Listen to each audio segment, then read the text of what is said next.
नमस्कार. खरं तर आपण पुणे जिल्ह्यातील खेड तालुक्यामधील खऱ्या अर्थानं जो सेच प्रकल्प आहे तो म्हणजे पूर्व भागामध्ये जी गावं आहेत त्यामध्ये सेचचा प्रकल्प होणार होता आणि त्या ठिकाणी डेव्हलपर्स कंपनी स्थापना झाली. त्यामध्ये शेतकऱ्यांना 15% जो परतावा देणार होते त्या संदर्भातल्या काही गोष्टी जवळपास 15 ते 18 वर्षे होत आले. त्यांच्या बऱ्याचशा समस्या बाकी आहेत. त्याचीच आज सर्वसाधारण सभा रिद्धी-सिद्धी मंगल कार्यालयामध्ये होते. बरेचसे शेतकरी आतमध्ये आहेत. काही शेतकरी त्या ठिकाणावर त्यांना न काही गोष्टी पटल्यामुळे बाहेर आलेत.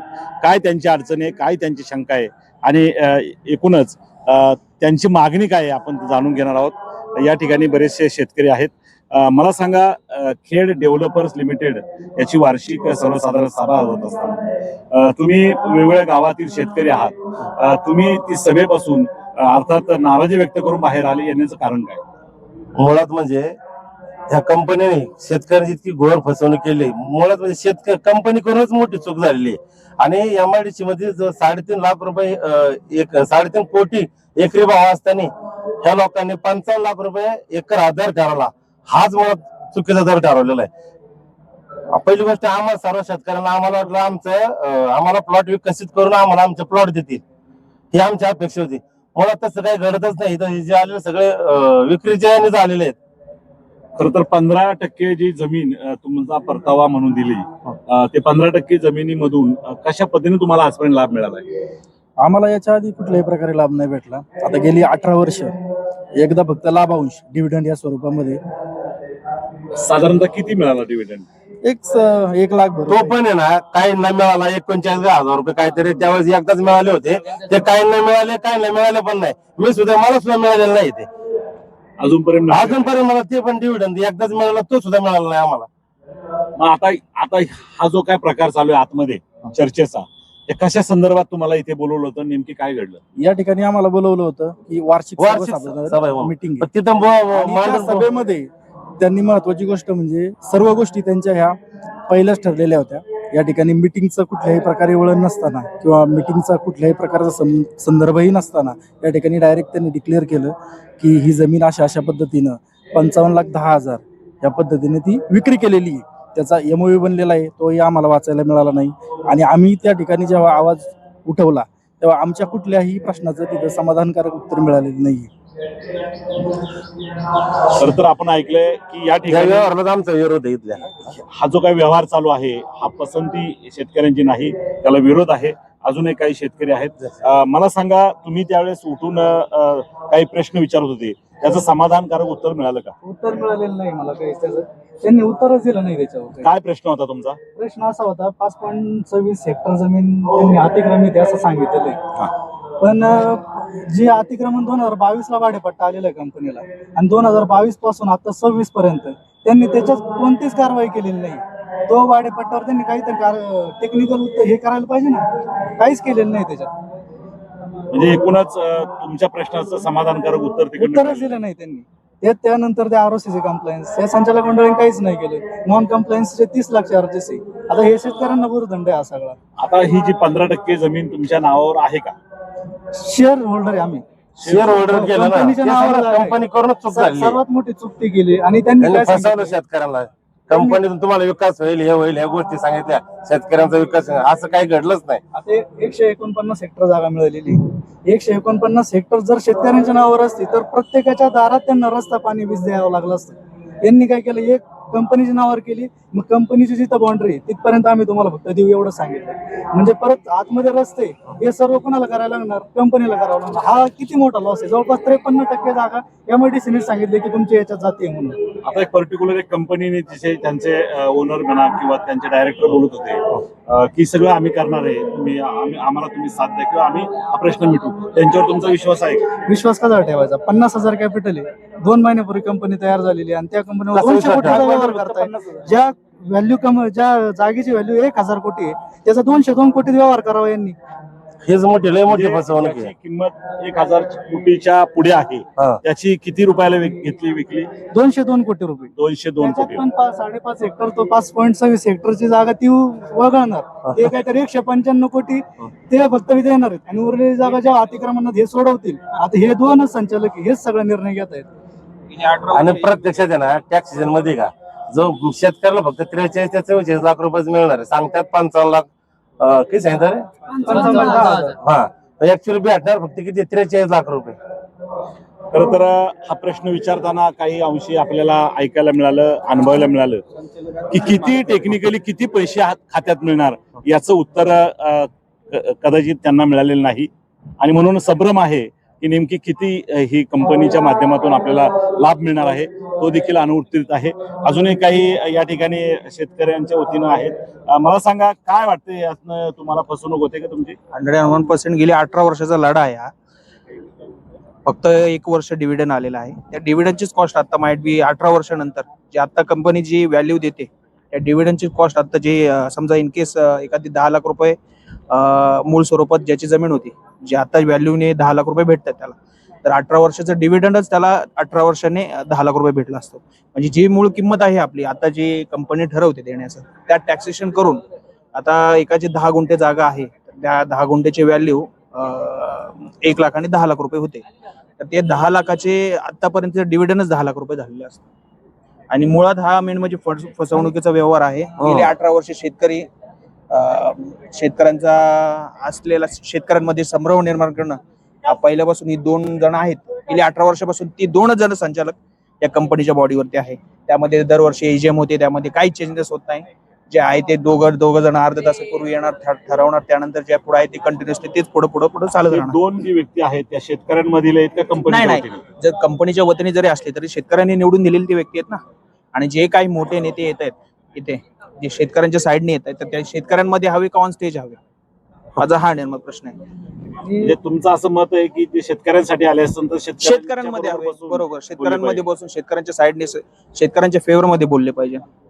तुम्हाला असं वाटतंय की आता शेतकरी नेते त्या ठिकाणी स्टेजवर बसलेले आहेत, जे आंदोलन करतायत, 101%. ते शेट्टी साहेब या ठिकाणी आहेत, हा. राजू शेट्टी, हा. तर ते शेतकऱ्यांच्या बाजूनी तुम्हाला न्याय मिळवून देतील असं वाटतं? मला तर नाही वाटत. गेली 18 वर्ष लढा करतात, मग हा न्याय कधीच भेटला पाहिजे नव्हता. आता 18 वर्ष का लागतो? जो शेतकऱ्याचा एखादा शेतकरी नेता आहे त्याला 18 वर्ष लागत असतील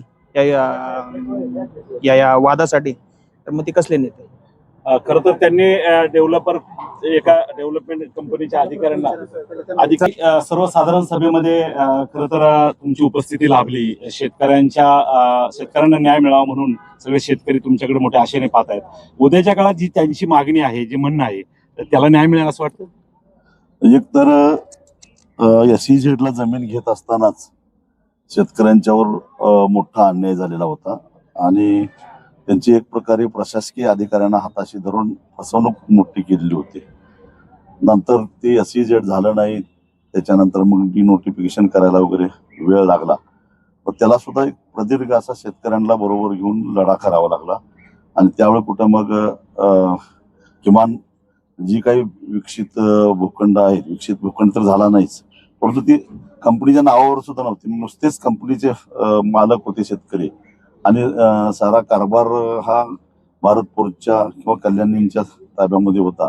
त्यासाठी एक मोठा लढा करावा लागला. ती कंपनी स्थापन झाली, कंपनीच्या नावावर जमीन झाली, सगळं झालं. परंतु त्याच्यानंतर एक अशा प्रकारचं एक वातावरण तयार केलं गेलं होतं की हे 912 शेतकरी आहेत, अनेक गाव याच्यामध्ये आहेत आणि त्यांच्यामध्ये वाद आहेत, त्यांच्यामध्ये एकमत होत नाही, त्यांच्या जनरल मिटिंगा व्यवस्थित होत नाहीत आणि त्यामुळं त्यांच्यावर व्यवहार करण्यात अर्थ नाही. कारण अशी जमीन तुकड्या तुकड्याने देता येत नाही. ती मुळामध्ये ही जमीन आहे MIDCची, लीजवर दिलेली आहे KIPला आणि सबलीज आहे KDLचं. असे सगळे तांत्रिक गुंतागुंती त्याच्यामध्ये आहेत आणि मग एकच कुणीतरी पार्टी बघून त्यांना ती जमीन दिली असती तर मार्ग निघाला असता किंवा मूळ उद्देश दाखवला गेला की जसा पुण्यामध्ये मगरपट्टा विकसित झाला तसं शेतकऱ्यांची कंपनी विकसित करायची, परंतु त्याच्यामध्ये आधीच एवढ्या गुंतागुंती करून ठेवले ते काही शक्य झालं नाही. त्यामुळे शेतकऱ्यांच्या समोर आता जमिनी विकून त्याच्यातून आपले गुंतलेले पैसे, म्हणजे जी काही एक प्रकारे शेतकऱ्यांची फसवणूकच होती यापूर्वी झालेली, त्यातून कसं बाहेर काढायचा प्रश्न होता. जवळजवळ मी 2014 साली या प्रकरणामध्ये लक्ष घातलं. 12 वर्ष दीर्घकाळ संघर्ष करावा लागला आणि त्याच्यानंतर 2-3 पार्ट्या आल्या, त्यांनी अर्धवट सोडलं. म्हणजे फसवण्याच्या हेतूनच आलेले होते. काही नाही तर खोटे DD दिले आणि म्हणजे बँकेत जाऊन चौकशी केल्यानंतर ती डीडी सुद्धा बोगस होते, इथंपर्यंत सगळं प्रकरण झालेलं होतं. आणि मग या सगळ्या खात्री करत करत करत आता इथंपर्यंत आलेलं आहे. पण एक आहे की जोपर्यंत शेवटच्या शेतकऱ्याला न्याय मिळणार नाही तोपर्यंत मी तरी याच्यातून मागं हटणार नाही. कारण मी जेव्हा 2015 साली पदयात्रा काढलेली होती खेड ते जिल्हाधिकारी कार्यालयावर, त्यावेळी माझ्याबरोबर एक जवळजवळ 70-75 वर्षाची ठाकरबाई अनवाणी पायानं, मला वाटतं उन्हाळ्याचे दिवस होते, एप्रिल महिना होता, अनवाणी पायानं ती चालत तिथपर्यंत आलेली होती. आणि तिच्या पायाला चालून चालून त्या जखमा झाल्या, त्या जखमामध्ये डांबर भरलेलं तो रस्त्यावरचं, हे चित्र मी कधी विसरू शकणार नाही. त्यामुळे हा जो शेवटचा माणूस आहे, त्या शेवटच्या माणसाला न्याय मिळाल्याशिवाय मी गप्प बसणार नाही. खरं तर या ठिकाणी हा जो काही प्रश्न उभा राहतोय, बऱ्याच अंशी शेतकऱ्यांना असं वाटतं की 15% जमीन ही आमची बळकवलेली आहे, आमचा त्याचा अधिकार नाही. याबद्दल काय सांगा? मी तेच सांगितलं की सुरुवातीला जेव्हा त्यांच्याबरोबर त्यांची जमीन अधिग्रहित केली गेली त्याच वेळी या शेतकऱ्यांची मोठी फसवणूक झालेली आहे. अर्थात त्या काळामध्ये जे प्रशासकीय अधिकारी होते त्यांनी शेतकऱ्यांना बोलण्यामध्ये गुंतवून या सगळ्या गोष्टी केलेल्या आहेत आणि त्याच्यामध्ये शेतकरी फसले. आता त्यातून त्यांना बाहेर कसं काढायचा हा प्रश्न होता आणि ते बाहेर काढायला सुद्धा आम्हाला 14 वर्ष लागली. आता कागदोपत्री यांचा अधिकार कितपत राहणार शेतकऱ्यांचा पुढे 15%साठी? 15% आता ही कंपनी शेतकऱ्यांच्या मालकीची आहे. त्याच्यामध्ये 32% शेअर्स भारत फोर्जचे होते ते त्यांनी काढून घेतले. त्यामुळे 100% कंपनी ही शेतकऱ्यांच्या मालकीची आहे आणि शेतकरी आता एकत्रितरित्या त्याच्यावर काही डेव्हलप करू शकत नाही. म्हणून ती जमीन विकून आता कंपनी डिझॉल्व्ह करणे आणि त्या ज्याचा जेवढा शेअर्स आहे त्या पट्टीमध्ये पैसे वाटून घेणे हाच त्याच्यावर आता पर्याय आहे. त्यांच्या बाजूने मी उभा राहीन, कुणावरही अन्याय होऊन देणार नाही. कारण मुळामध्ये या कंपनीचा माझा काही संबंध नाही. एक शेतकरी नेता या नात्यानं मी याच्यामध्ये लक्ष घातलंय. त्यामुळे याच्यामध्ये सहभागी असणाऱ्या किंवा भागधारक असणाऱ्या कुठल्याही शेतकऱ्यावर अन्याय होणार नाही ही बघायची जबाबदारी माझी आहे. मी निश्चितच त्यांना न्याय मिळवून देईन जर त्यांच्यावर अन्याय होत असेल तर. एका शेतकऱ्याचं म्हणणं असं आहे की तुमच्या समोर त्याला मारून टाकायचे कुणी असं काही झालेलं नाही आहे. असं काही झालेलं नाही विषय नाहीये. आणि असं कधी होईल का? आणि माझ्यासारखा माणूस ते सहन करेल का? असं जर कुणाला धमकी दिली असेल तर त्यांनी माझ्याशी संपर्क साधावा. त्याच्या अंगाला कोण हात लावतो ते मी बघून घेतो. डिरेक्टर बॉडीच्या म्हणण्यानुसार त्यांनी मार्च पर्यंतचा वेळ घेतलेला आहे हो. आणि मग तोपर्यंत ते पूर्ण करणार का? आणि जर समजा त्यांनी मार्च पर्यंत पूर्ण नाही गोष्टी केल्या मग पुढची आपली दिशा काय असणार? संबंधित कंपनीचे 10 कोटी रुपयाचे डिपॉझिट KDL कडे जमा आहेत आणि मग जो काही करार झालेला आहे तर त्यांनी जर का त्यांच्याकडून तो करार मोडला गेला तर त्याच्यावर निश्चितच कायदेशीर कारवाई होईल. त्यांचे 10 कोटी रुपये कंपनीकडे जमा आहेत, ते जप्त करण्याच्या संदर्भात कारवाई होऊ शकते. खरं तर आपण ऐकलंय की हा जो लढा आहे शेतकरी प्रतीक्षेत आहे की न्याय मिळावा, परंतु तो न्याय मिळवण्यासाठी एक ठोस व्यक्ती पुढे आले पाहिजे आणि ज्याच्यावर महाराष्ट्राचा शेतकऱ्यांचा विश्वास आहे ते राजू शेट्टी या ठिकाणी आलेत असं काहींचं मत आहे. परंतु काहींचं मत असं देखील आलं की निश्चित या लढ्यामध्ये आम्हाला न्याय मिळेल की नाही, परंतु निश्चित हा शब्द शेट्टी यांनी दिलेला आहे. राजूभाऊ शेट्टी या ठिकाणी आहेत. निश्चित उद्या त्यांच्यावर विश्वास ठेवून उद्याच्या काळात यांना न्याय मिळावा अशी अपेक्षा या ठिकाणी सर्व शेतकरी बांधव व्यक्त करतायत. धन्यवाद.